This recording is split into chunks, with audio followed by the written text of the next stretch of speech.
Good morning, Raptor Freaks. Lexi Odds here. It's Wednesday morning. This is a whatever wild card Wednesday, and we're whoa Wednesday as usual. And today I want to react to a short little mailbag clip that's an add-on from the last Hustle Play podcast. It's almost like they recorded the Hustle Play podcast the last week with Mike Roach, the end of year one, and then they went and answered questions from the comment section. In fact, I think they read one of my questions. I actually was the one who asked them if DeMar DeRozan's daughter screaming like hurt their shots. Of course, Chris said no, but he can't really answer that because he didn't shoot any free throws in the game. So, and he only played 5 minutes, like he said in that clip. So he says that it didn't affect them, but Scotty said that it affected them. And Pascal said no. So there's different people that said that DeR DeRozan's ranging effect on the game. But Chris said the most important thing as far as things, and this is why we're saying he's genuine, honest, just real awesome person. He didn't blame DR. He blamed them for playing badly. And this is exactly right. I mean, we made a big deal out of DR DeRozan screeching, but ultimately they missed the free throws and it's their fault. And Chris is taking full, ownership of that with them as a team. That it's like we have to be better. We don't care about DR DeRozan in the crowd, is what. But that I think I asked that question and they read it. Mike Roach had a whole bunch of good questions. They even asked Chris about firing Nick Nurse. And this was really crazy because listen, he had some tells in this. He said one thing and his face said another. Let's just put it that way. I really looked at him close. I watched this clip like 3 or 4 times yesterday, so I really was watching everything about it as far as like how Chris answered it and how his face changed when that question happened. He said that nothing's changed, whether you fired Nick Nurse or not. Is like he's just doing what he does and he has to concentrate on what he can control.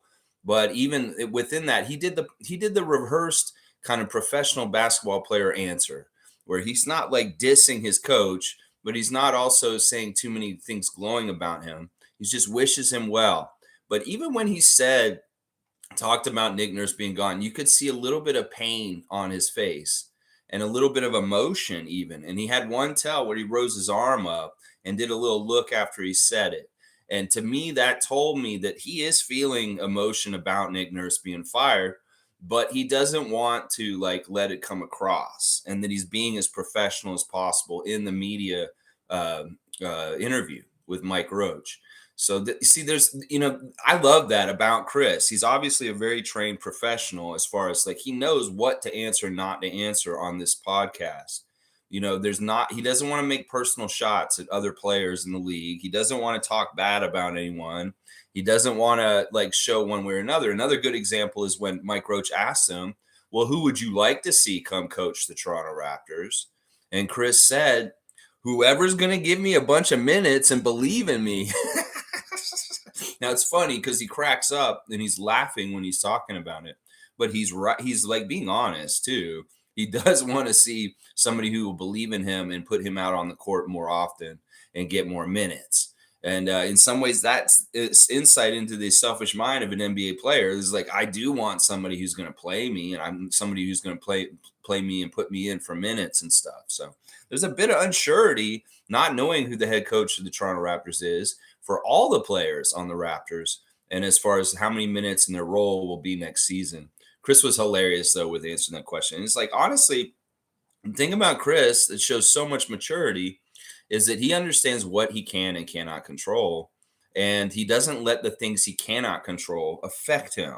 And this is very important for all of us in our lives to understand where that line is. You can't control what's going to happen with the coach. He may very well wanted to be coached by Nick Nurse still going forward, but he realizes that this isn't the right, that this is what should be happening. So he's just got to go with it in some ways.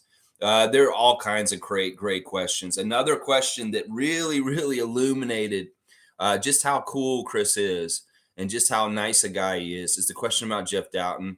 Mike Roach said, I guess Chris did not watch Masai's end of season press conference, is kind of what we learned from this. He said, that Masai has hinted that Jeff Doughton will be back next season. And when he told Chris that, Chris had an instant reaction where he was like, yes. He's like, yes, just like a fan. hearing that Jeffrey Dowtin Jr. is in the plans for the Toronto Raptors next season. I found that very telling about the character of Chris, that he's cheering for his other teammates. And then if he likes people on the team, he's very much very excited to see them come back and be on the team. That was so cool. That may be my favorite moment in that whole interview when Chris hears Mike Roach say, Masai is saying that Jeff Dowtin will be back. He said, he said that?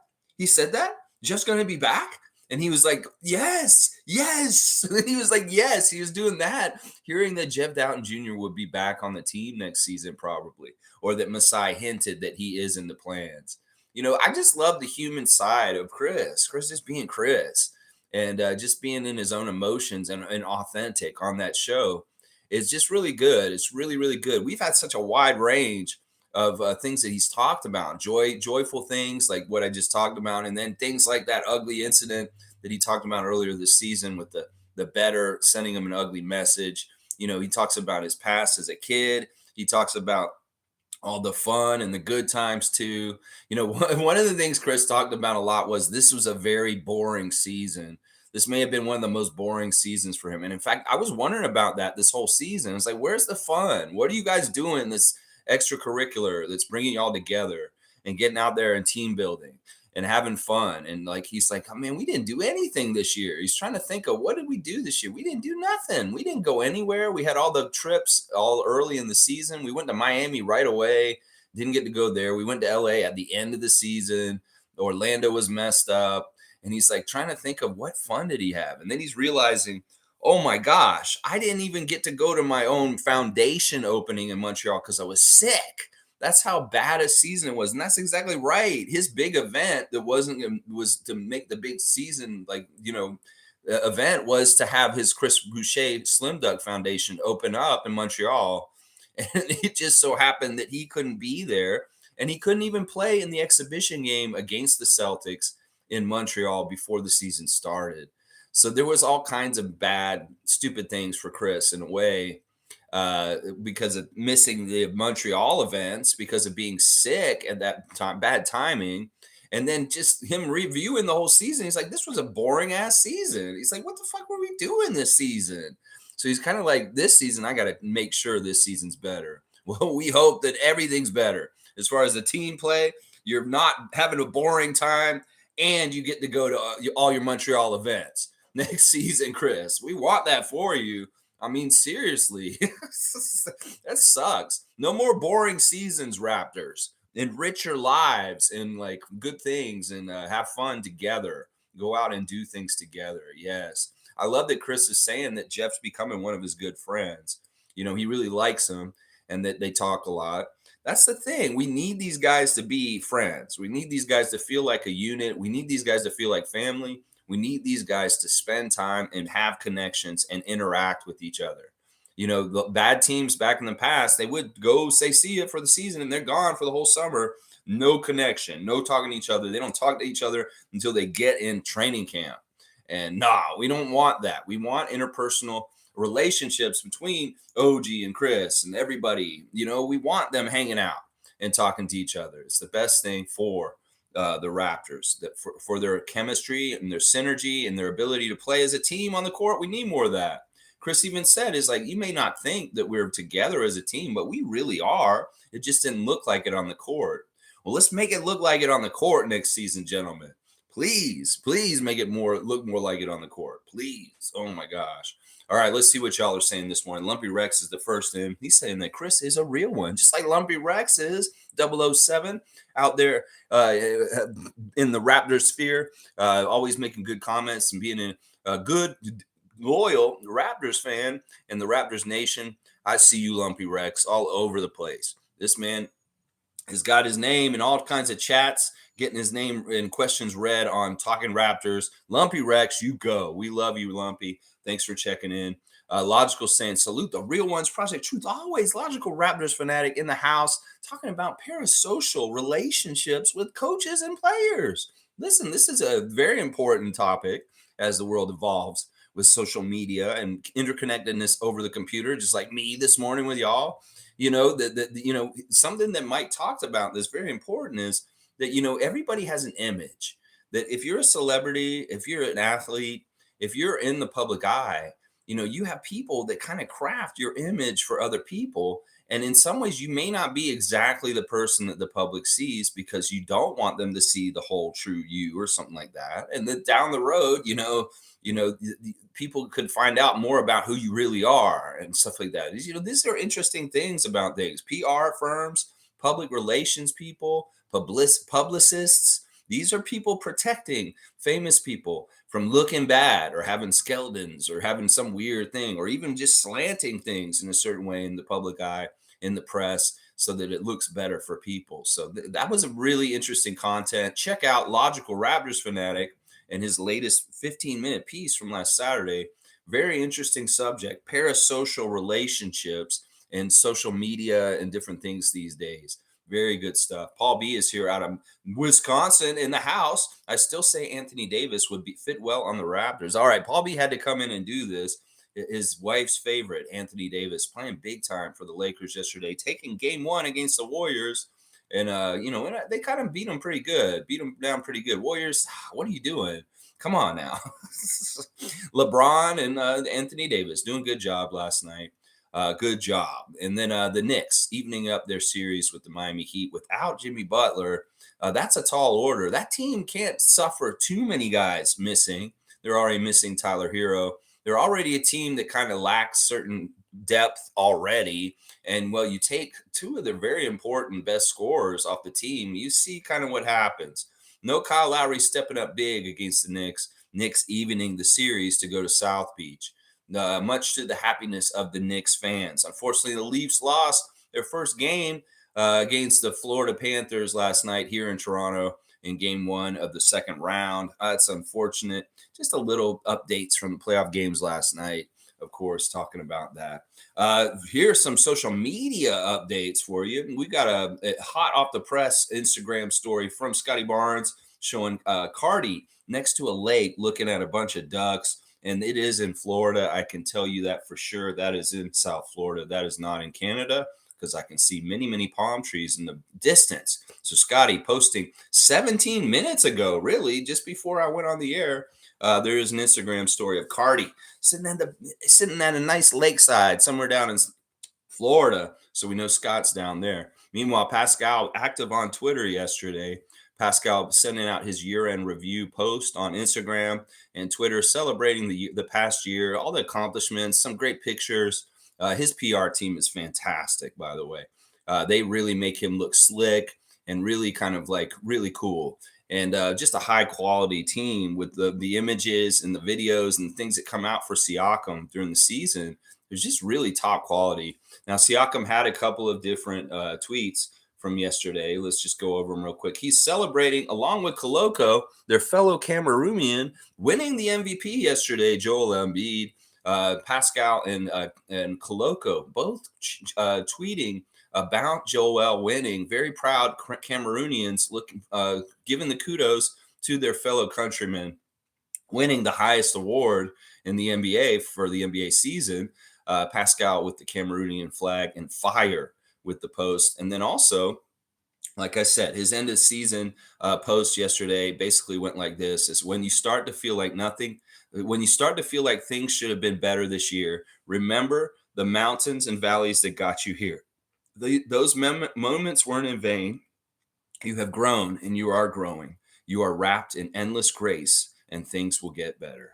Blackheart, year 7, back to work. There you go. The Siakam maybe signifying that he did take a couple weeks off just to rest his body, maybe, and now he's going back to work, back to the gym. Good to see Siakam's presence on social media in the last day. And nice to see Cardi first thing in the morning by the lakeside, Scotty Barnes. Good to see stuff. So check your social medias. Fred's also tweeting out there a couple new tweets yesterday. Fred, very active on Twitter these days. Which is great. I love seeing the connection and him talking and stuff. More promotion of his nephew, Amir Danforth, on his Twitter today. But yeah, good stuff all around from the Raptors. Just a little bit of news and notes about their social media and what they're doing these days. Naco the Nacho is here. Let's see what he's saying. Knicks' only chance is if Jimmy doesn't play. If Embiid plays, Sixers are beating the Celtics. My guess is DR did affect everyone. I think she affected some of them and not some of them. I'm pretty sure she affected OG. And that's the thing. OG was the first one to get to the line, and he missed his first two free throws. As I've said, you can have free throw leadership where it's like the very first person to get the free throw line for the team is important. You want to make those free throws right away to get off on the good foot with the free throw percentage. And OG coming up there and getting shooken by her really messed things up because he missed the first two. Now he missed more about half his shots. Scotty missed about half his shots. Fred missed half his shots. Pascal missed more than half of his shots. And they were all affected to a degree. Even if they weren't like consciously affected, I think they subliminally may have been affected a little bit. But either way, if it wasn't DR, maybe they were point shaving because they did not want to continue the season any further for different reasons also. Either way, they failed and they know that. And hopefully free throws are a better part of our game next year as far as making them when it really matters. So, I know why a lot of people say don't blame the little girl because there's a lot of people that are trying to blame a little girl and make fun of us for it. And the players don't want to go out like that. They're not going to say that they went out to a little girl. They went out because they failed. All right, let's see. I don't even know if Joel's going to make the Sixers better. In some ways, I like this Sixers team with Houston Harden going up against them. We'll have to see when Joel returns and see what kind of addition he adds to the Sixers in the lineup in this matchup with the Celtics. In some ways, they're more powerful without the MVP, which is very weird. And I don't know. We'll have to see. G saying, is Swole Duck coming to the Raptors? All right, stay tuned, G. Tomorrow, Thursday Think Tank. Is Dylan Brooks a fit with the Raptors? We're going to go deep dive on this tomorrow. It's going to be all about Swole Duck. And maybe since he's been cast away from the Memphis Grizzlies in the last 24 hours, we're going to talk about all that too. Dylan Brooks is the subject of conversation tomorrow on the Thursday Think Tank. We'll go deep and you guys get all your opinions on whether you like Dylan Brooks on Toronto and how you think it would work if we did do it and whether you think it shouldn't happen. Whatever your opinion is on it, let's talk about it tomorrow, Thursday Think Tank. Dylan Brooks fit on the team, on the Raptors. We'll have to talk about it. We'll see. I'm sure we're going to have very different opinions, all kinds of different ways on that one. We'll have to see what people say tomorrow, G. Thanks for bringing it up, though. Cool Cat saying, good morning, Raptor Freak Crew. Good to see Cool Cat, as always. Great to see Cool Cat. Infamous is saying, salute the freaks. Leading top 3 candidates for Raptors head coach, according to FanDuel, are Griffin, Atkinson, and Sam Cassell. Really? Okay, FanDuel is putting out odds, and they're saying that our highest odds are for Adrian Griffin, Kenny Atkinson, or Sam Cassell. That's not a list that I'm too excited about. I mean, I really don't want Sam Cassell. I really, really don't. I mean, he's in the middle of that playoff race right now with the Sixers against the Celtics. And in some ways, I know Sam Cassell won't have the kind of loyalty and to our team that we need from a coach. I love Sam Cassell. I think he's a great pro. He's a champion with the Rockets. He's a Florida State Seminole from my alma mater. But I don't want him to coach the Raptors. I don't trust him. He's been on the enemy line's other side too long. And I would not want Sam Cassell to coach our team. Now, Kenny Atkinson, I'd be okay with him coaching. He may be the best on this list as far as like, we don't really, I love Adrian, but in some ways I don't want to just give the keys to him. In some ways, I don't know. I don't like that list, Infamous. Where's Becky? Where's Stack? Those are the guys. Those are the two I like. Those two right there. Hammond and Stackhouse. Those are the two I'm interested in. Shere Khan saying, good morning, Raptor Freak family. We have to keep Boucher on the team. He is starting to become one of those glue guys that brings out the team's personality. We thought it was going to be Thad, but no, it's Chris. Honest Chrissy B. Honest Chrissy B. I can't argue with what you're perceiving here, Shere Khan. In some ways, he is a character. He is a role player. He is kind of a culture guy. If the way he talks about certain things and how we do things and his own journey of realizing what he needed to be and who he should be, he can very much teach the young players and teach them his journey so that they may be able to apply some of the things from his journey to their journey. And I like that parts of things. And, he's a quirky guy. He's interesting, and he really does love our team, and he really does love playing in Toronto. So, in some ways, I'm totally with you. He's a glue guy in some ways. He very much is a glue guy, and he is definitely part of our personality. And I'm excited. I really want to see what he's going to do this summer as far as like continuing to work towards being more in his role. And his goals yesterday in the mailbag were saying things like, "I want to win six man of the year. I want to maybe be on a defensive team." So he's really kind of focusing on his defense getting better, and having better consistent production off the bench, so that he actually is a six man of the year candidate. So I like to see that he has goals like that, and he's keeping them within reason. He's not trying to be the MVP like Joel. He's not trying to make all-star teams. He knows really kind of around where he is with his role. And now that he knows, he's more comfortable and he can actually really play with it and work with it. Like one of the things he's talking about yesterday is knowing what to do in the different moments at different times and not what to do at different times. He just knows this way, way better with the experience of how far he is in his career at this point. So you go, Chris, and I'm with you. I'm glad that we re-signed him last summer to a multi-year contract, and we've got him around for a bit now. So this is really, really good. Monique is here. Good morning, everyone. Hustle play over everything. I'm with you, Monique. I think that's my favorite podcast of all in anything. I don't care if it's like any other genre. I'm not talking about just NBA and sports. I think that the Hustle Play podcast is my most entertaining, fun thing to watch and listen to as a Raptors fan the last couple years. The candidness, the honesty, the direct out of Chris's mouth with guests like Delano and Thad Young. Fantastic work all year long. Mike Roach and Chris Boucher, we appreciate you guys, and we appreciate that you enjoy doing the Hustle Play podcast and that you are so authentic and honest on it. Thank you, Chris. Thank you so much. Paul's saying some positive memories of the season. Okay, Paul, let's see. The Montreal preseason game, 137 to 134 final, was really entertaining from the tip-off. The Sacramento Kings, 113 to 95 defensive masterclass was another highlight. And we did have some highlights this year, but there were definitely some lowlights too. And it's interesting, the Raptors social media account on Twitter asked everybody what their favorite moments were from the season. And they had a few of them. They had Fred's 2020 game. They had Pascal's 50 game in New York, of course.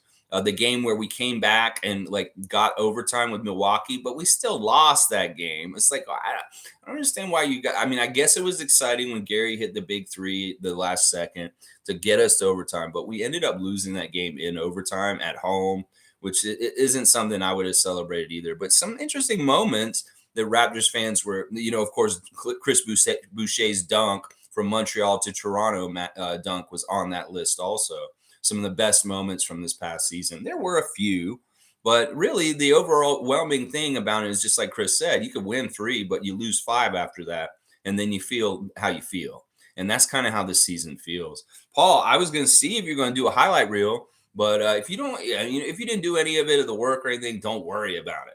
But we definitely know maybe what the best dunk of the year was. And it may be Chris's dunk, although Scotty's dunk on Vucevic is definitely, holy crap, a crazy, amazing moment. And of course, in some ways, if I had to pick which Raptor was the best dunker this season, I might have to pick OG, because OG had some really cool. And the thing about OG this year was he was doing different kinds of dunks all season. He'd do reverses, he'd do jams, straight up jams. He was doing all kinds of different dunks. And even Scotty was mixing up and throwing down different dunks too for a little bit with the 360s and the reverses too. So yeah, good stuff, Paul. And it is what it is. The season is what it is. Trevor's here. Good to see Trevor J. Good morning, man. What a game between the Lakers and Golden State. And Anthony Davis was a killer. Could not stop him. Yeah, Anthony Davis playing like Anthony Davis should for his frame, his skill set, and his who he is. Too often he does not show up. He does not have the impact like he did last night. So in some ways, yeah. And then LeBron after the game saying this guy's number 3 is going to be in the rafters at the Lakers arena down someday. Yeah, okay, whatever. Still doesn't thrill me. I'm sorry, Paul, and I'm sorry, Mrs. B. I am not that thrilled or interested in Anthony Davis. He showed up last night. Fantastic. Good job. I'm a Laker hater. I just am. I have been always, and I will be again. Fiercely saying, good morning, fam. Great to watch Hustle play. Chris Boucher is a gem, and he clearly loves playing for the Raptors. Protect him at all costs. I love it, Fiercely. Yes, protect him at all costs for sure. And I think he's okay. I think he'll be all right. He's going to probably go to the islands, do some more wrestling moves in the pool. He said he's going to get some sound effects and like little things to put over it for his clips when he does them this summer. When he goes to the islands and he's doing wrestling moves to his friend in the pool, like the choke slam, Undertaker, all that stuff. They're doing that stuff. They're going to put the wrestling sounds over the effects. That's one of the things Chris said in the Hustle Place. Like, when I go out there this year, you're going to see effects, sound effects on my wrestling clips this summer. I'm like, all right, that sounds cool. Some little more production for Chris's wrestling in the pool clips. Very, very cool. Jimmy Pope is here. The Boucher, Trey Boucher, Trey Boucher, Boucher. Hello, bonjour, bonjour. Yes, Tom Duke, bonjour to you on the West Coast, and you, the Pope of Positivity, Jimmy Pope. Here, y'all. Thank you for being here this morning. Mike is here saying, respect, Lex. I'm glad you enjoyed it. Yeah, listen, these are good, important topics to bring up, Mike. That's the thing about creating. Think about what you want to talk about. And sometimes, the topics that people come up with are fascinating and interesting in themselves, because this is a Wild West kind of thing that I've talked about recently. The social media, the internet world, the betting, everything that's going on right now is not totally all settled. And there's a lot of weird little cracks and holes and things that are going to have to get settled as far as things like recently. Listen to this. A betting site has given a list of NFL players that have been betting on NFL games to the NFL. And they're very upset because this is the dumb thing. These players didn't realize, like, they monitor this kind of stuff and they're in trouble because obviously you can't do this as a player, bet on NFL games as an NFL player. And some people will say, well, that's kind of messed up in a way, but is it messed up when you think about the implications of it? So this is already happening in the NFL, that there's a bunch of NFL players that have just red-handed caught betting on NFL through FanDuel and those kind of sites. And the betting sites have reported them. There's been an investigation and they've said, we know these guys are doing this. They didn't even use a fake name or anything, these knuckleheads. So there's already a problem with athletes, professional athletes, betting on their own sport with the betting sites. And the NFL is the first to feel it. Crazy, crazy, crazy, crazy. Fiercely saying, when you have a PR team handling your social media, you're next level.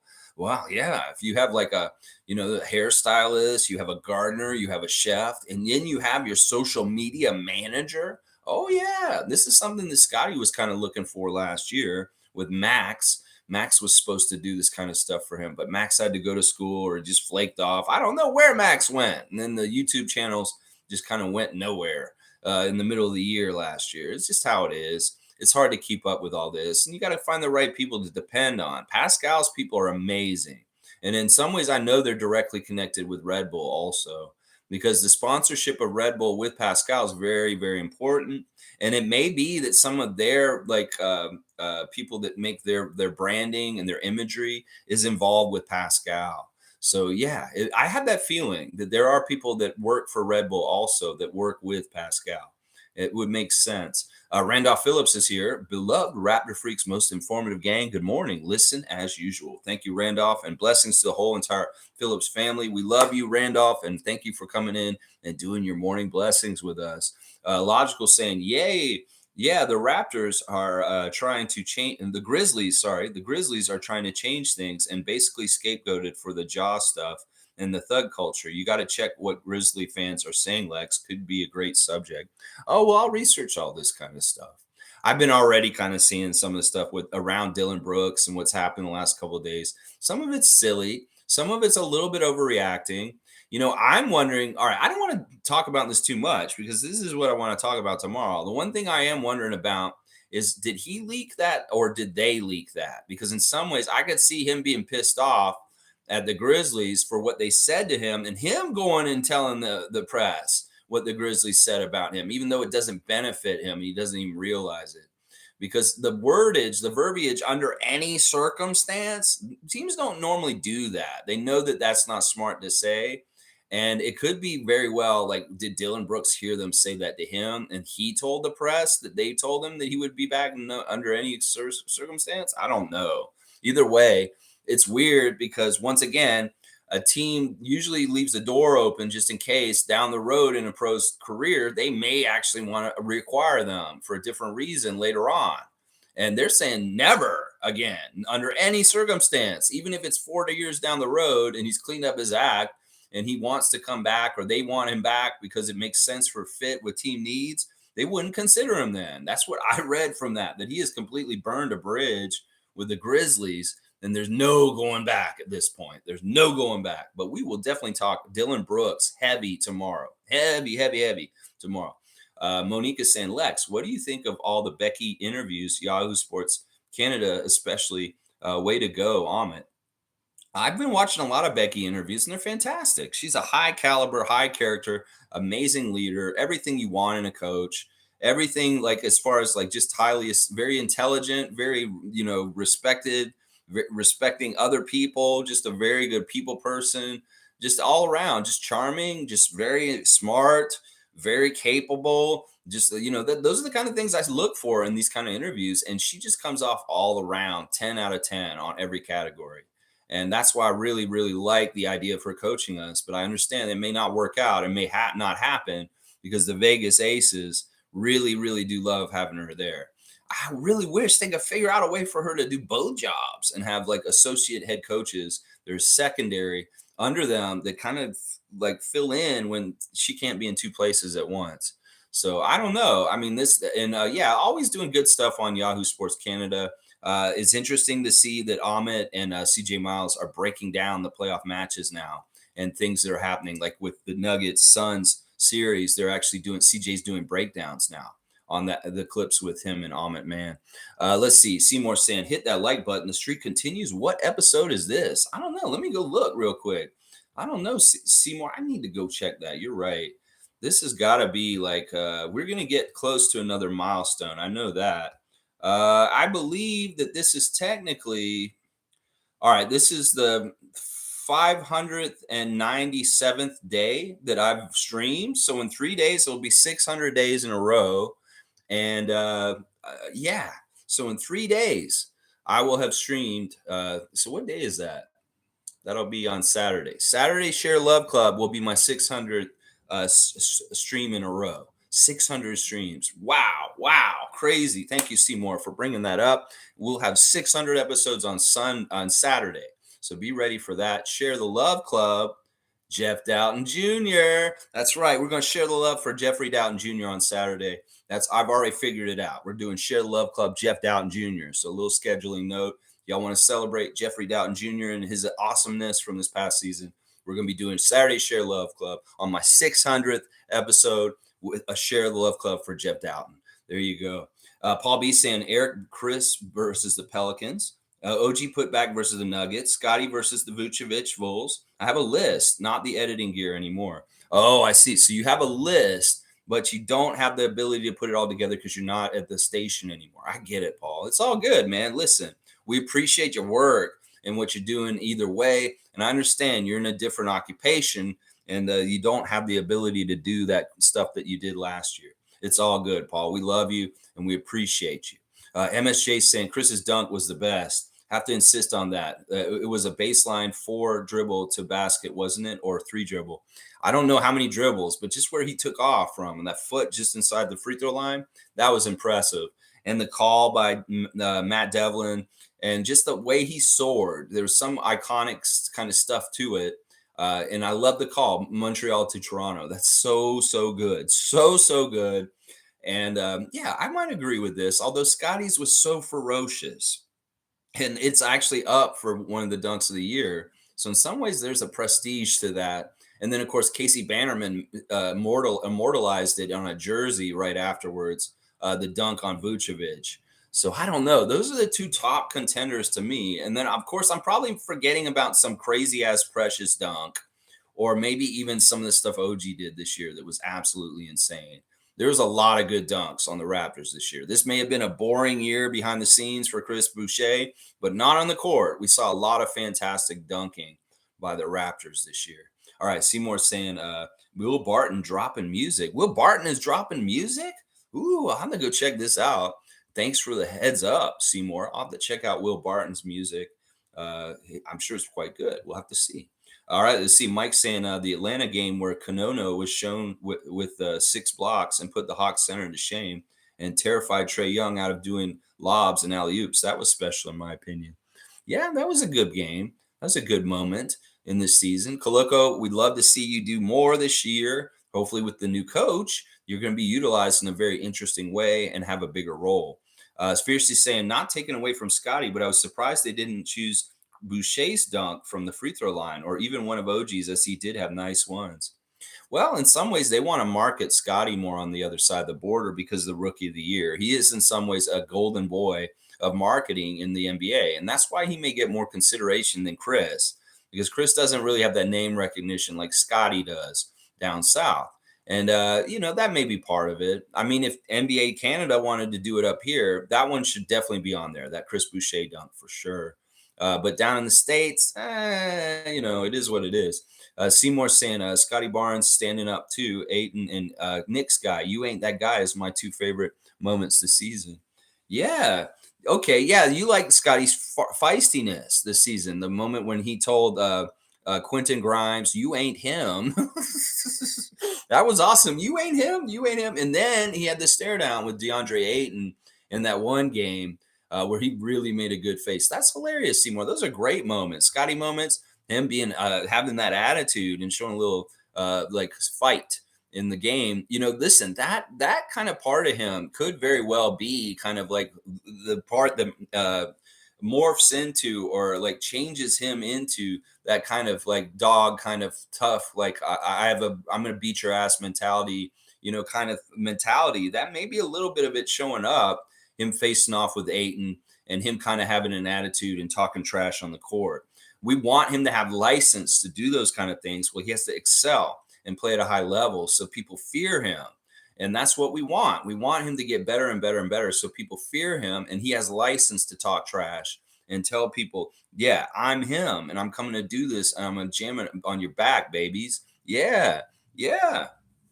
Trevor J saying, did you see a Button Love song video? He needs to be in the gym to work on his 3-point shots.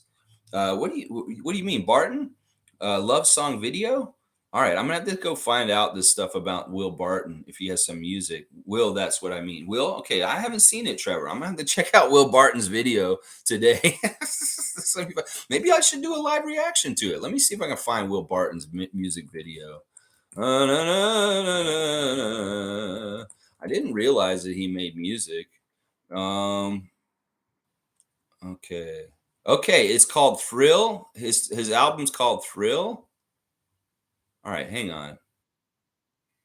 Thrill. He calls himself Thrill because he's Will the Thrill. All right, let's see.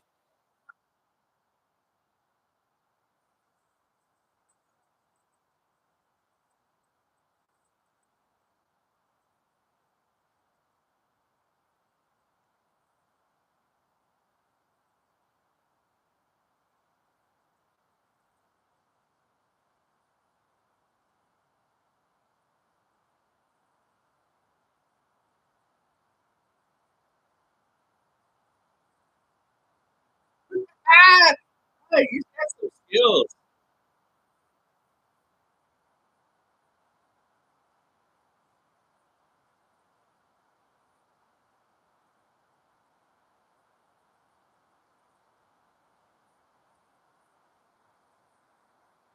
You know what? I'm gonna have to watch this on Friday because honestly, I gotta keep this in consideration for my videos. All right. I watched some of it. I see what's going on here. Fantastic stuff. I don't know if y'all could hear Will Barton's song on there, but I'm just watching a little bit. He looks real dapper. He's wearing like a nice white dress shirt. He's very classy. He's got a nice. His only bling is like his watch, and he's talking about how he's won before, and it's like I like that his name is Thrill. That his stage name is Thrill. It's not Will Barton. He just calls himself Thrill, and he wasn't bad. I mean, listen, the music was actually very well produced and his timing is really good and like he has an interesting cadence to his voice and delivery and it wasn't bad. I'm gonna have to watch it a couple more times to really understand it, but there, all right, thanks for the heads up on the Will Barton music video reaction this morning. Just a real quick, I don't know if y'all could hear it though, But yeah, I went and watched it. Yeah, I went and watched this. Crazy. 600 streams in a row. That's right, Fiercey. On Saturday. It'll be 600. That's right. I love it. Thank you, Tom Duke, for celebrating with your emoticon language, immortalizing the feat. Shir Khan saying a full season with Yak is going to be good for Boucher because he can stay at power forward and grab more rebounds. Yes. You know, a couple of years ago, Nick said Chris will not be playing center anymore, and he stayed mostly true to that. There's not very often, very much times where Chris has to be the five or guard the center on the other side. Thank God, because that really was a huge defensive weakness to us. So he really is a 3 or a 4 at the highest. I like him at 3, honestly. Like with his kind of height, slotted at the 3, where there's two bigger guys that can do more muscle stuff. That's just a real luxury for us in certain ways. Like you have Koloko and Precious out there with Chris, and Chris is really the small forward. And I love that. I love that. The further down we can slot guys with their height, the better. OG's at shooting guard. That's always good, y'all. When OG's playing shooting guard, that is always a good thing. Trust me. Let's see. Isaac saying, way to shout out Boucher. Your daily topics are strong.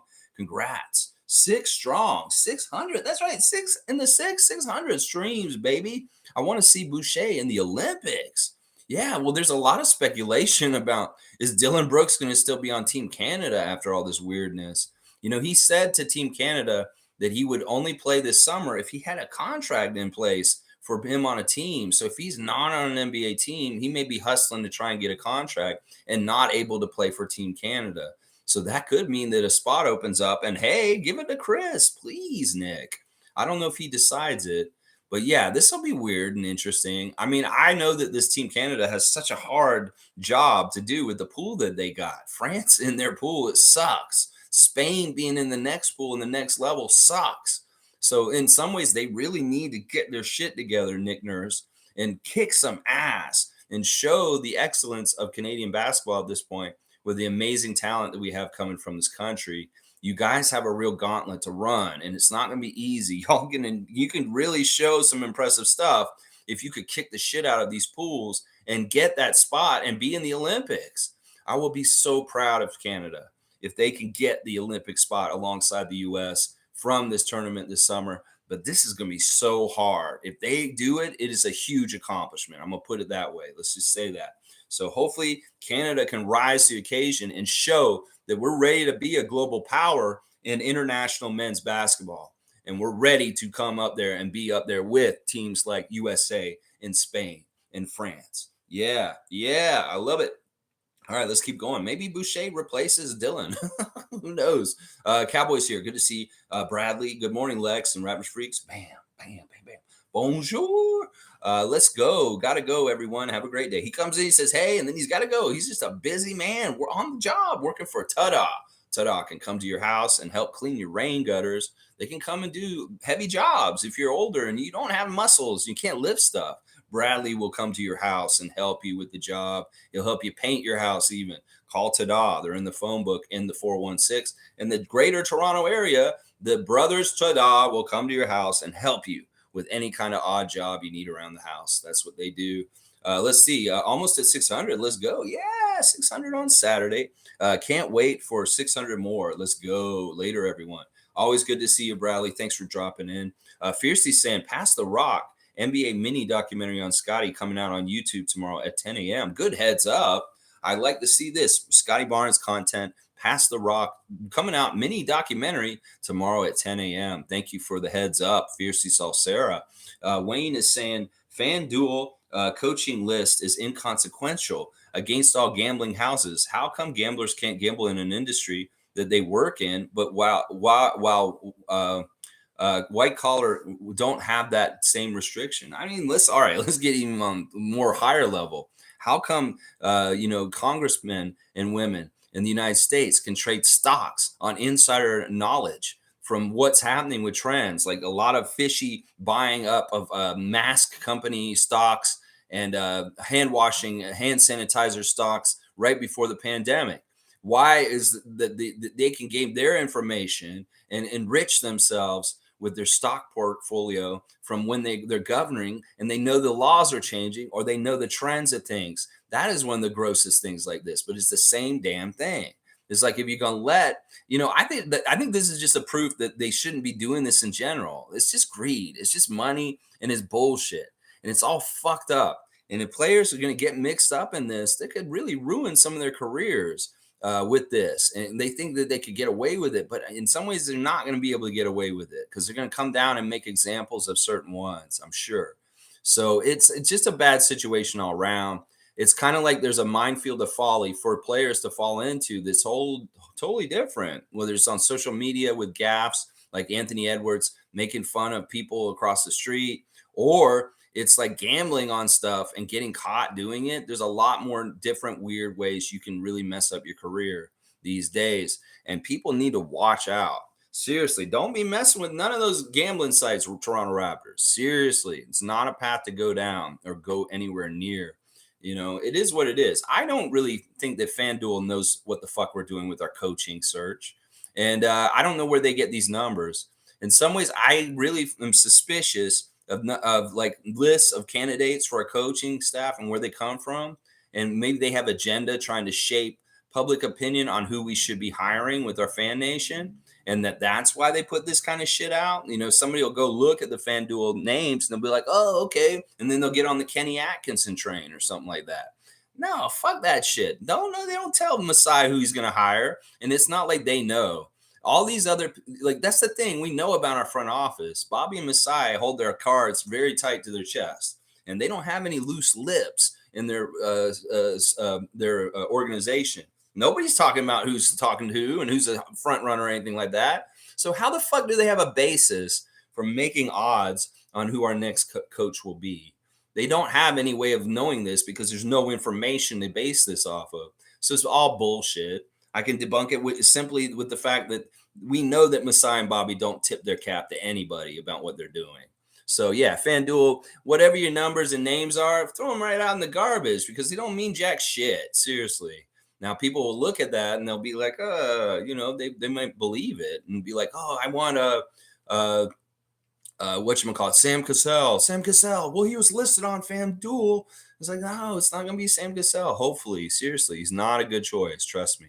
It's not a good choice. Now, I want to warn everybody too. There's, because Twitter and Elon is such an idiot and he's cut the staff, he's done dumb things like they've showed like the Super Mario World movie or Super Mario Brothers movie to like 10 million people for free on Twitter before his mods found out and they came and took it down. It was up for like 2 days. And like 10 million people got to watch that movie for free through Twitter because they have nobody working there anymore. Well, one of the things that's happened, and I want to warn all Raptors fans right here, is there's somebody on there with the Fred VanVleet handle on Twitter masquerading as Fred VanVleet. He's even writing tweets in the style that he would with the dice at the end of it and trying to make it look like. And one of the things he did last night was, it's a parody site. And if you go really look at it closely, it'll say, like, it says Fed VanVleet on there instead. But a lot of people will be fooled by it because there's no more blue checks and he's writing tweets in the same style that Fred would.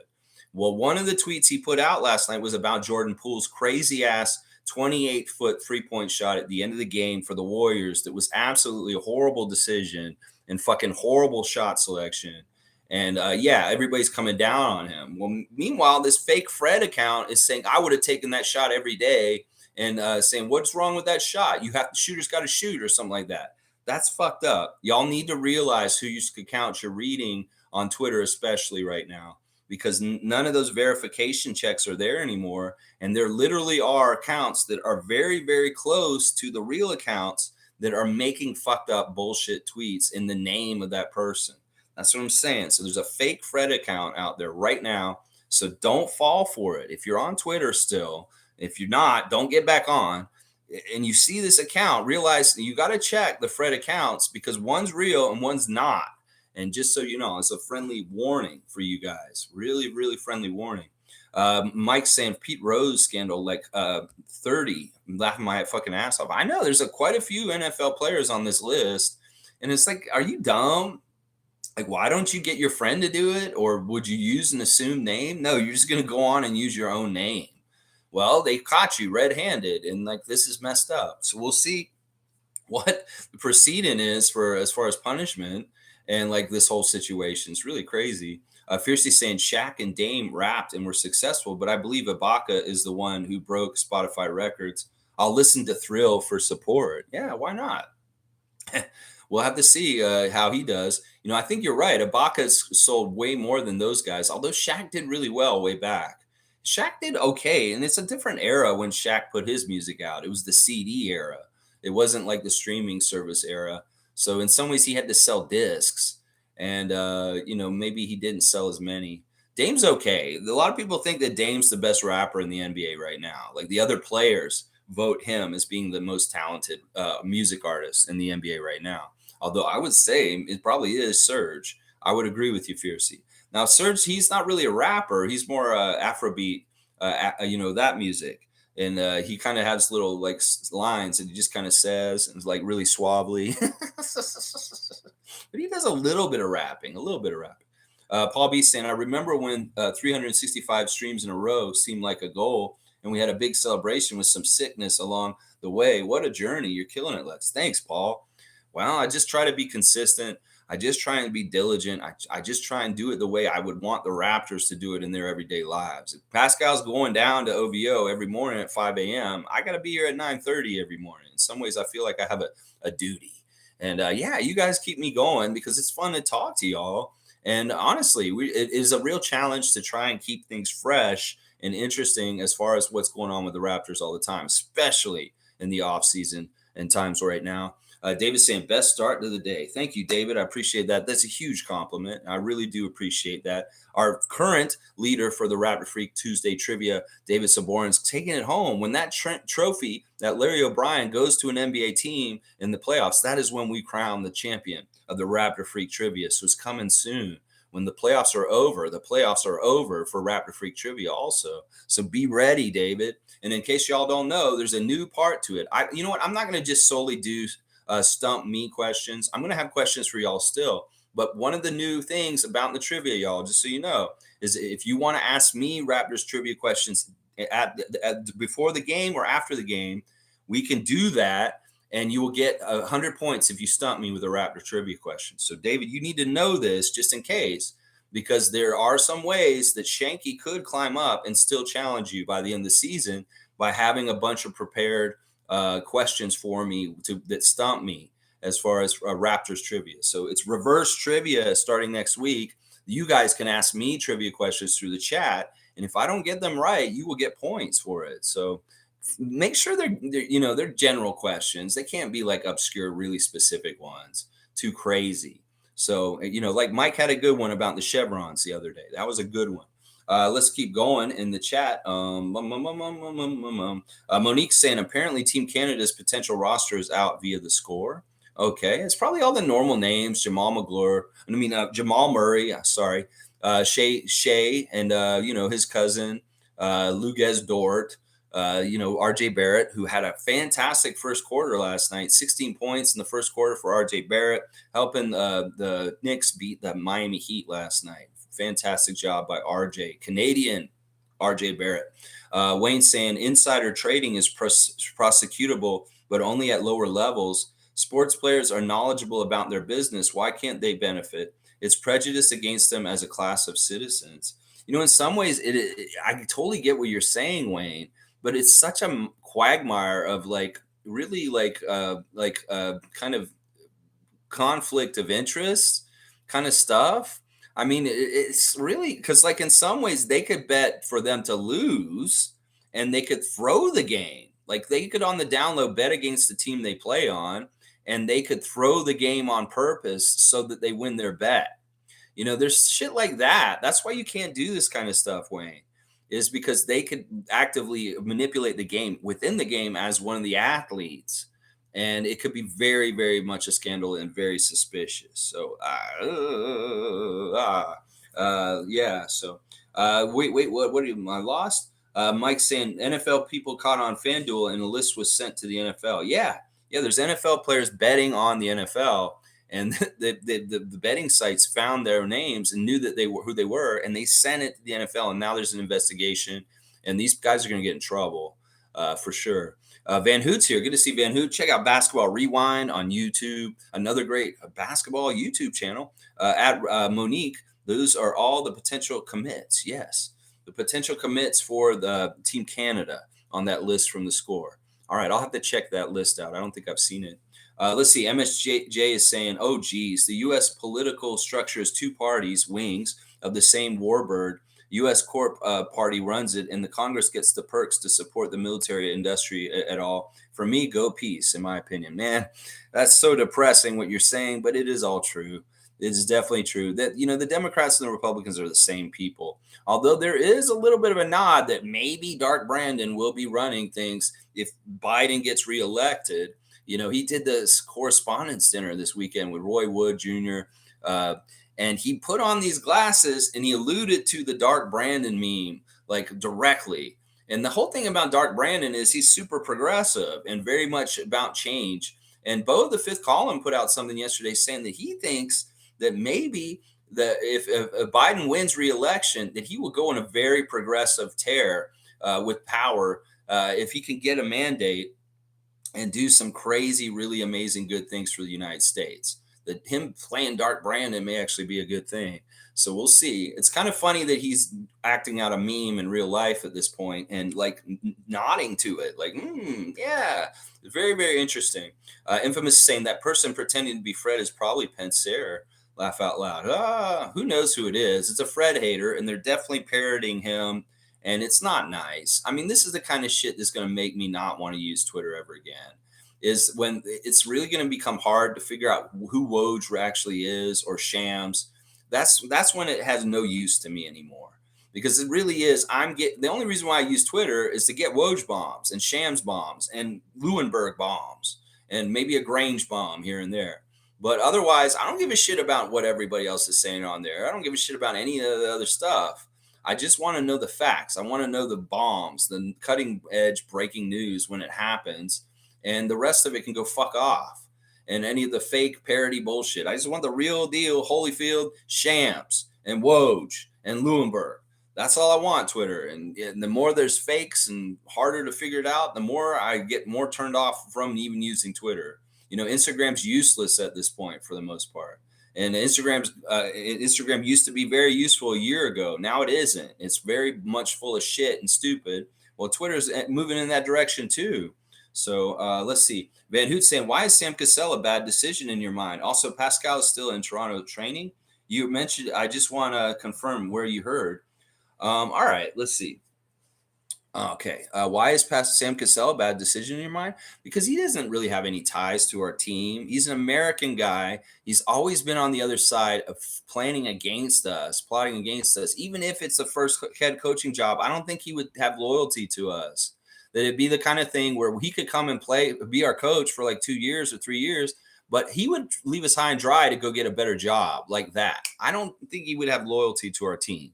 It's basically the kind of thing where it's like, when I think about Americans coming to work for the Raptors, I have to think about whether they're going to properly respect the team or they're going to be somebody like Chauncey Billups or Vince Carter that is really kind of like, yeah, I'm here as a professional, but I may not totally want to be here and I want to get the fuck out of here. And that's why I don't really trust Sam Cassell. He's been under Doc Rivers for years. He was on Milwaukee's team for a long time too, on their bench. And I love Sam. Don't get me wrong. And he's a great coach. He's going to be good, but we don't need him here in Toronto. We just don't. Just trust me. He's not going to be a good pick. If they pick him, I'm going to be like, okay, I'm going to have to trust Masai and we'll go with it. But he's not who I would pick. And for multiple reasons. Other than that, also, he's been around for a while and he still hasn't gotten a head coaching job from anybody else. That's kind of weird to me. In some ways, I don't know if I want him to be his first head coaching job to be here in Toronto. Pascal being in Toronto, I'm not totally sure. I mean, I don't know if he's here for sure, but I'm going to guess this: his off-season home is here. If he's not at the beaches and like somewhere on an island or something like that, and he's not showing that, and he's saying he's going back to work, well, he's either here in Toronto or he's in LA. He's either here or over there with Rico somewhere in California. So there's the two places. I'm speculating. I just guess that if it's the off season, his mother's here, his house is here, he's here in Toronto because he doesn't really have strong ties to be in the States other than when he's in LA or in California with Rico. So those are the only two places I could see him being. Otherwise, maybe on the islands. But he says he's back to work in his post yesterday. So that means he's probably not at the islands. So there's all the speculating and kind of knowing his habitats for where he is usually. So let's see. Cool Cat saying, yes, Rabbit Freak. I saw the fake users. Some users point out it was fake. Everyone has to go check the profile users. I hope Elon gets sued for fake impersonations. I hope he gets, he's such a business fail all around. Like this man is really failing all over the place. He's losing huge amounts of money, all kinds of different ways, whether it's blowing up rockets, whether it's acquiring Twitter and having it just crash with its value. You know, he's an idiot, honestly. Everybody who thinks he's some sort of genius or he's some sort of great person, no. He came from an Emerald Mines fortune, money, and he's been propped up this whole time. None of his fucking discoveries are his own. He steals them from other people and takes the credit, acts like he came up with it. He did not. He's a fucking idiot. He's an idiot. And you know what? You're right. I hope that he fucking just comes crashing down because of how fucking poorly mismanaged, how bad he is to people. And, you know, he's got all these kind of weird, like, fights that he's trying to do for free speech right now, where he's enabling racism on his platform in the name of free speech. He enables all this bad behavior, misinformation, because he feels like both sides need to have a voice when one side is very, very much fucking full of lies and bullshit, and he contributes to all the bad shit out there in the world because he allows a voice for misinformation, lies, and propaganda and bullshit that's really bad. And I look at the algorithm of what's put in front of me on Twitter, and it's very, very biased. In fact, they try to get me to follow conservative leaders here in Toronto. They get me to try and follow Ron DeSantis and fucking disgusting people. And it's basically whoever's going to pay Elon the most money, they'll promote the hell out of him. Like I've already unfollowed I've not unfollowed, but like I'm not interested in Mr. Beast. But fucking Mr. Beast is all over my fucking Twitter feed. I said, I'm not interested. He must be fucking dumping huge piles of money in front of Elon to get how much promotion he's getting for Twitter. Because that's his whole model. You pay him a whole bunch of money, he'll fucking force feed you down everybody's throats on their thing at this point. So it's a cesspool. If I didn't need to go there for shams and Woj bombs, I would not be on Twitter. I would not be there for sure.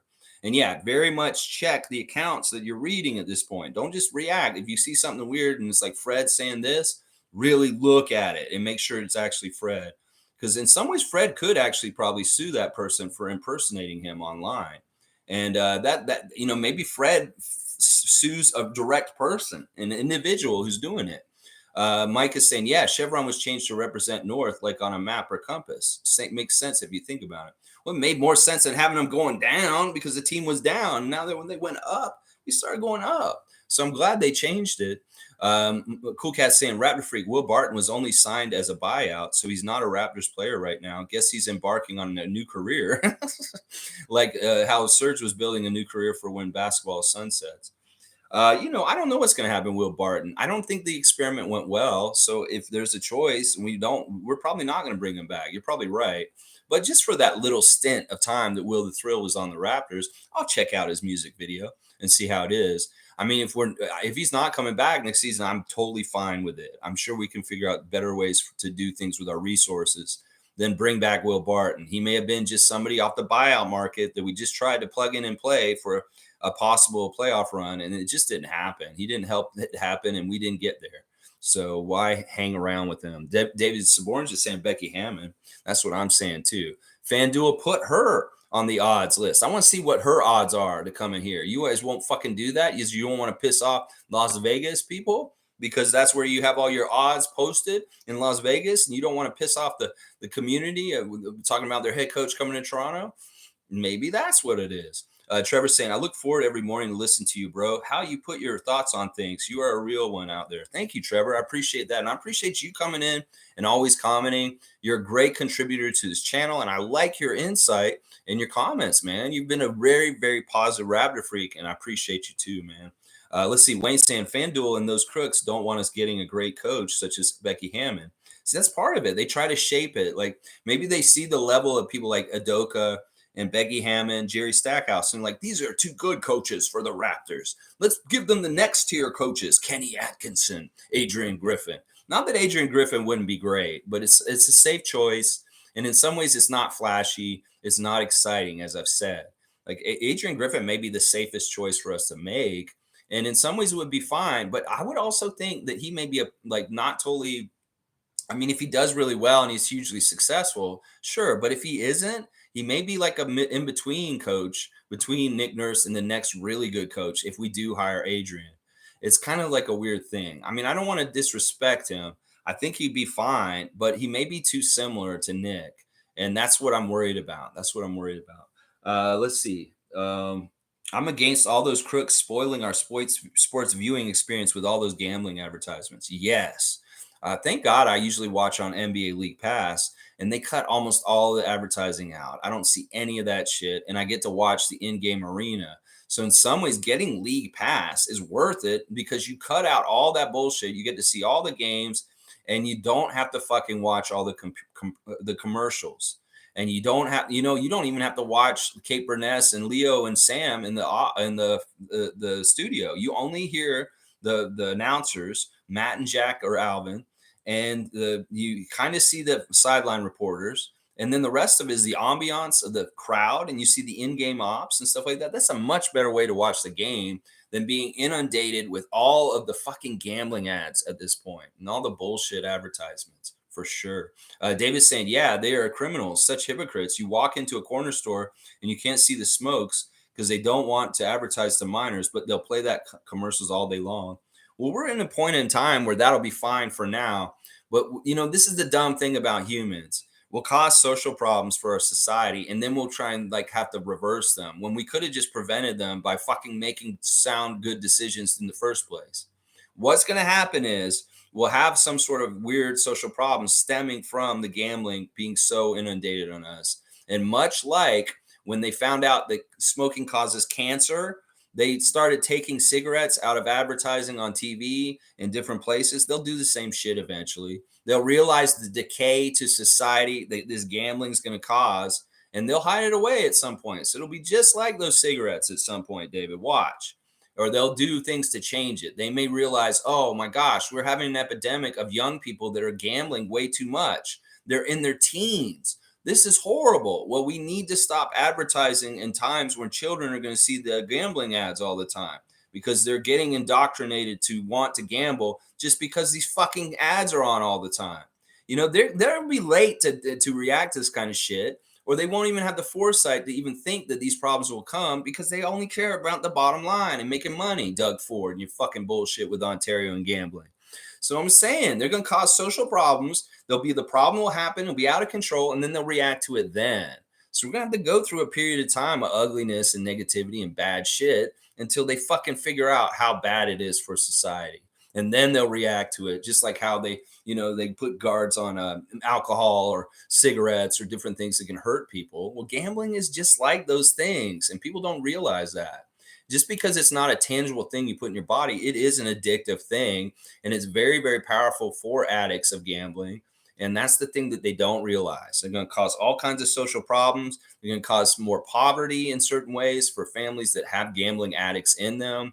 There's going to be kids starving because of this gambling bullshit that they're doing. Seriously, there are going to be children starving in Ontario because Ontario wants to gamble. And there you go. Go ahead. Daddy just spent all the money from his paycheck because he wanted to fucking bet on the NBA playoffs. I'm sorry, Johnny. You don't get food tonight. That's the shit that's going to happen. Seriously. Let's see. Wayne saying, Sam Cassell does not fit our culture. Best fit for the Bucks if they get rid of their coach. No to Sam. Yeah, he has no connection to us whatsoever. I can loosely say he's connected to Scotty because they both went to Florida State. But other than that, I can't really say why would he have any loyalty to us. In fact, he's more likely programmed to hate us already. He's been on benches on teams where we've sent them out of the playoffs. We have to think about the baggage with the players or coaches that are coming here sometimes. Sometimes people like Goran Dragic have baggage against us, and they're like not a fit. We knew Goran Dragic would not be a fit here, and we knew, and we were right. He definitely wasn't. So I'm going to call it right now. Sam Cassell's not a fit for our team culture-wise, and Wayne's right. He'd fit really well. If they fired Budenholzer and they hired Sam Cassell, that would work. That would work because he's familiar with he actually played for the Bucks as a player also. So it's like he's assistant coach it and played for that franchise. He has deep links to it and loyalty. He has no links to us. And that's why he's not attractive to me. He could be a very good coach. He could do a good job. But in some ways, I wouldn't trust him. It could be like 4 years down the road. I'm like, I don't trust this dude. He's going to do a Nick Nurse to us. He's going to fucking get on clutch. And all of a sudden, he's going to sabotage his career with us, even though we built something really fantastic. That's part of the reason why I love Nick Nurse is because I thought we could really, really trust Nick. And this year that fucking went out the window. God, that went out the window and pisses me off so bad because I really did think we could trust Nick. And I blame Clutch for fucking being in his head. Monique saying news and notes. Jerry Stackhouse was inducted into North Carolina Hall of Fame this week. Congratulations, Jerry Stackhouse, champion coach of the 905. Hopefully our next head coach of the Toronto Raptors. I'll be very, very happy if I hear Jerry Stackhouse, new head coach of the Toronto Raptors. We'll see how that develops. And very much, he's from the state of California, state of North Carolina, went to UNC. He very much is a North Carolina basketball legend and belongs in their Hall of Fame. Wayne's saying, are we twins politically? Yes, Lex. Elon, exactly what you explained. If you can find time, start a political podcast, Lex. Canada needs it. Well, Wayne, I hate to tell you this, but that is actually masked inside of this podcast that I'm doing right now. It's like the Raptor Freak channel is about being a conscientious Raptors fan in general. Masai Ujiri and the Raptors community and the foundation and the organization has been deemed too woke by M.A. Adoka recently. Well, I am in that ilk. And, in some ways, the politics of the Raptors very much are the same as mine and the same as yours, apparently. And I am totally for speaking out about political stuff as I do on this channel all the time. So it's like I already do this channel. I just kind of mishmash. It's a little sidearm to this because we get into politics. I mean, when the Ukraine war broke out, like we were doing this channel at that time, and I talked a lot about the war in Ukraine at the very beginning of the conflict. I talk a lot about Trump at times on this channel. But I don't want to do a political thing every single day. But when politics just naturally come into conversation, we're not scared to talk about them. And I think that's what it is. But this is a catch-all. I'll talk about music. I'll even talk about wrestling a little bit on this channel. Sometimes people come in and ask me very good professional wrestling questions, and I'll answer them. This is a catch-all. We do everything here. But the main focus is our team, the Raptors. And that is what unites us. But yeah, I like to hear that. Listen, the truth needs to be told about Elon Musk. People think that he's some sort of genius and he's amazing, but he really is not. Trust me. He really, really isn't. Kareem saying, we need you on Spaces. All right, Kareem, seriously, let's set me up on this. Seriously, maybe we'll even do this today. Maybe I have some time and we'll interact. You know what? You guys need to find me on Twitter first, I guess. Spaces is on Twitter, right? That's where I need to go to do this. I know Cool Cat's all about Spaces also. Maybe we should open up a Raptor Freak space today and maybe do a little afternoon spaces or something. We'll have to see. All right. I'm all about that, though. Those betting apps are going to create more corruption within the sports, players, referees, and owners. I've always tuned to sports because it's real TV, but it's the worst in 15 years. I hate saying this, but a lot of people are really, really disgusted with the NBA and the way it is at this point. I mean, if you look at what Jordan Poole did last night, that is horrible basketball. Like, seriously, where have we gotten to the point where the players have no brains and don't understand the fundamentals in smart basketball at this point? Are we not training young professional NBA players correctly to make the right, proper decisions? Like, I watched a clip by the Basketball Time Machine yesterday with Sean David, and he had a whole bunch of clips of players from back in the day talking about why today's NBA, they don't like it and they hate it. Is because part of it is like they don't play the game like they used to. That, as Isaiah Thomas said, that we were playing chess and they're playing checkers now. That, when he was playing for the Pistons, he would keep track of what fouls other guys had on the other team, and he would directly go after people that were in foul trouble as a chess move to try and get them out of the game. Nobody's doing that anymore. Nobody keeps that in mind in today's game. Nobody's using that kind of advantage in some ways. Maybe some of the old heads are, but for the most part, the younger generation doesn't understand that if somebody's got 4 fouls, you need to drive at them and see if you can get them more fouls and foul them out. That Isaiah Thomas very much was doing this as a player back in the 80s and 90s, that he would directly If he heard that Sam Perkins on the other side had 5 fouls, he would directly dribble at him and try and get him to draw a foul and foul him out of the game. Where's the strategy in the young player's mind in these kind of ways? As far as like, this is an advantage I could take care of. If this person's in foul trouble, we need to go right at him and get him out of here. That's the kind of difference between the cerebralness of the old players and the toughness of what they used to do, and the difference between the guys now. Are they thinking about these opportunities to game the game in a way? No, they're not. They're on autopilot and they're just jacking threes lazily. There's a lot of problems with today's game, and I totally understand why old heads are like, what the fuck is this? Even these playoffs, they've gone from like really exciting and crazy good games to also some games where just like, what the fuck? This is the caliber of quality of teams that are in the playoffs right now. Like these teams, seriously, you know, the parity is very interesting. And because the lower seeds got to the second round, the combined records of the 8 teams that are in the NBA playoffs right now are the lowest they've been in forever. It's a real sign of the parity from the season. It's like 59% winning percentage, where classically the 8 teams that get to this round of the NBA usually has like a plus 600 record. So this is lower. Like the records of the teams right now are way lower than normal for the NBA playoffs in the second round. Usually, like the number one like team, like the Milwaukee Bucks, goes to the second round and jumps up that winning percentage. Well, because the 8th seed, the Miami Heat, beat them, that winning percentage is lower than it ever has been in the history of the NBA. So there's a lot of weird trends and weird things going on. This parity this year has been good in some ways, but it's also kind of weird and not good in some ways. I don't know. We're going to have to see more years of it first. And because I know this is the way it's going to be from now on. That's the other thing. We're not going to be switching back to how the NBA was last year. It's going to be just as parity kind of ridden next year as it was this year. Trust me, it will be still like that. All right, let's see what else you guys are saying here. I'm seriously, I want to get on Spaces with you guys, Kareem and Cool Cat, for sure. I want to do that in the next couple of days. Shane Waters is here. Good to see Shane. Good morning. Hats off to the Slim Duck. He's my favorite Raptor and a class act human being. Yeah, Chris is just awesome. He's a real Canadian. He's very proud of his country. He's a good person. He's very proud of his background from St. Lucia, with his scholarship that he just started at the Toronto Metropolitan University this summer for island kids, as he put it. He wanted to help the island kids who are coming from the islands to Toronto to get education. And that's just a sign of just how badass Chris is. Just so badass. Number 25, Boucher, real one for sure. Yes, David has that very, very nice white 25 jersey he was wearing at the game we were at earlier this season.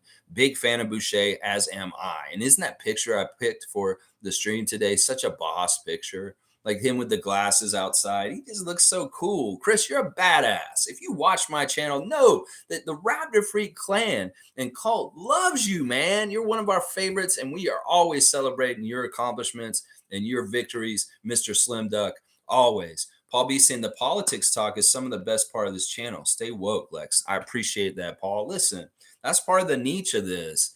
You know, I know that some people may be very much the same passionate fan of the Raptors as I am, but their politics may go a little this way, and some people may turn me off after that.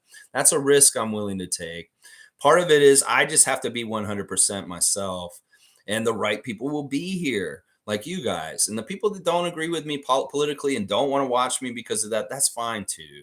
It's okay. And I don't, listen, we can disagree on politics. That's totally fine. In fact, I'd rather disagree on politics than on Raptor stuff in some ways.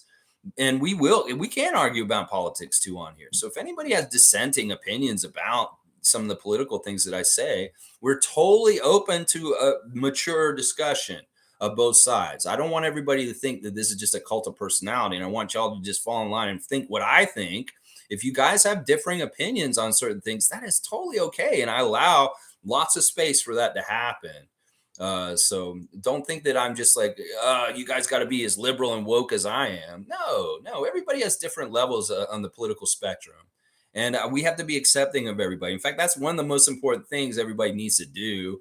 Is even if we disagree politically, we need to respect that each other has different opinions. And it's not about hating each other just because we don't agree. There's so much division stoked by TV and media about this that makes us really hate each other when it's right or left these days. And it's really, we need to bridge the gap as much as possible. Even if people have really abhorrent political beliefs that are like so fucked up and backwards, we got to still realize they're human beings, they're people, and nobody likes to be humiliated or put down or insulted, even if they're fucking stupid. You just got to kind of come at them in a kind of humanitarian way and kind of find common ground as best as you can. Often the best way to find common ground with people from the right is on freedoms, that they want freedoms too, that they don't want to be like run by the police and the military. They want to have their own guns and be at home. Well, you can always appeal to freedom. And that is a very much a common bond that both the left and the right can get behind. And smart people will know this. And, that's what I'm saying. Well, do you want the freedom to vote? Do you want the freedom to transition to be somebody else? If you want to be that, don't you want freedoms? If you're a libertarian or somebody who believes in freedoms, so there's more common ground than we realize. In fact, the other place you got to talk to them about is like, all right, well, are you a multi-billionaire or are you a multi-millionaire and like living in this like 1% lifestyle? No, you're not. So in some ways, that's very much where we have common ground, is where we are in society as far as not being in the 1%. There's way more of us that are in the 1%, and we have way more in common with each other than anybody in the 1%. Trust me. And those people, you may think you're going to go to the 1%, and that's the dream they sell to you. And that's why you protect it and all that kind of stuff. But you realistically have not very good chance of being in the 1%. Trust me, if you aren't born into it. So, there's a lot of commonalities that we can all get to politically at some point. And sometimes that's what we need to focus on more than the differences. Let's see. All right, let's see. 3 p.m. French time. Ha ha ha ha. What 3 p.m.? What are you talking about? What the fuck? Oh, maybe that's 9. Not so bad. Okay. You're burnt. Okay, I don't understand what's going on. All right, MSJ saying, so no one can tell me where to buy jerseys at the best price. I would ask Evelyn, Granny Evelyn, wherever you are, if you're watching or something, write it in the comments or something, or come into the chat later and let us know where to get jerseys like for the best price. She knows. Evelyn does know. Granny Evelyn will know if we're gonna find out. Kareem saying, "What's my Twitter handle?" Well, it's a bunch of numbers and letters. Let me go look at it real quick, and I'll tell you. It's an anonymous one. I didn't want to make one that's Raptors freak because I didn't want to be all over the place. So it's kind of like a weird one. Let me see. I'll just put in. Yeah, it's anonymous right now. I will flesh it out though if I'm gonna be more of a personality on Twitter. I'll go ahead and do it. There you go, Kareem. That is my handle on Twitter. So contact me on there somehow, some way. I don't even know how to do spaces, so you're gonna have to bring me in. Fiercely saying at MSJ, I got mine via the Fanatics website. All right, that's one place. Center Sports, of course, is a fantastic place to just get the official ones, but there are other ones that are cheaper and other places. If you don't really care about getting an authentic jersey, I'm sure there's other like outlets around online in different places. I know Evelyn knows exactly which company you should talk to. I know she was mentioning it when we were all hanging out that day when Tom's in town. So I'm going to check with Evelyn. She knows this is her expertise. Raptor swag is definitely her expertise. All right. Yeah. Hit up Kijiji. Kijiji, is that your name on there? Let's see. Logical Raptors Fanatic saying MSJ depends. The big places have sales at times. Coupon code combo works there. But not gonna lie, you can get brand new jerseys from Poshmark, but you need to look at the picture hard. Okay. All right. Good info from Mike. All right. Real quick, let's do the referees for tonight. There's only one game tonight. It's game 2 of Philadelphia at Boston. Scott Foster is in the replay center. He's not actually at the game. He'll be in the replay center. But these are the refs for tonight: Zach Zarba, Kevin Scott, and Rodney Mott. Now, all of the refs favor Boston Celtics tonight. So Zach Zarba is very much for the Celtics. Kevin Scott, hugely for the Celtics. In fact, he hates the Sixers. Statistically, Kevin Scott really, really does not help the Sixers. They have one of the worst winning percentages under Kevin Scott. And then Rodney Mott, it's a little bit closer, but he does favor Boston also. So all three refs favor the Boston Celtics to even the series in Boston against Philadelphia tonight. Sorry to tell you, Sixers fans, but it looks like they want the Celtics to even the series and not get down by two to the Sixers at home. So that's basically that kind of stuff there. All right, let me just do a real quick recap, and we'll see if we can figure out what's going on with the spaces on Twitter. Good job by the Knicks evening up the series with the Miami Heat last night. Sorry, Kyle Lowry couldn't show up and be big time to take it home for the Heat, though. And the Lakers winning a close game in the end against the Warriors. Jordan Poole with a stupid shot. Anthony Davis with a fantastic game. Lakers taking the first game in Golden State and winning the series advantage of home court in the first game. Cardi at the lake in Florida, looking at some ducks. I bet you that dog wants to eat those ducks or at least play with them or herd them or something. Scotty Barnes in Florida on his Instagram posting a picture of his dog at the lake. We love seeing Cardi, Scotty. More Cardi content always, please. There is a fake Fred Van Vliet account online. You need to know. All right, Kareem has found me. I'm going to follow Kareem, and he has found me. All right, perfect on Twitter. But there's a fake Fred Van Vliet account on Twitter, just so you guys know. So if you see some weird Fred tweets, really suss out whether it's actually him or not.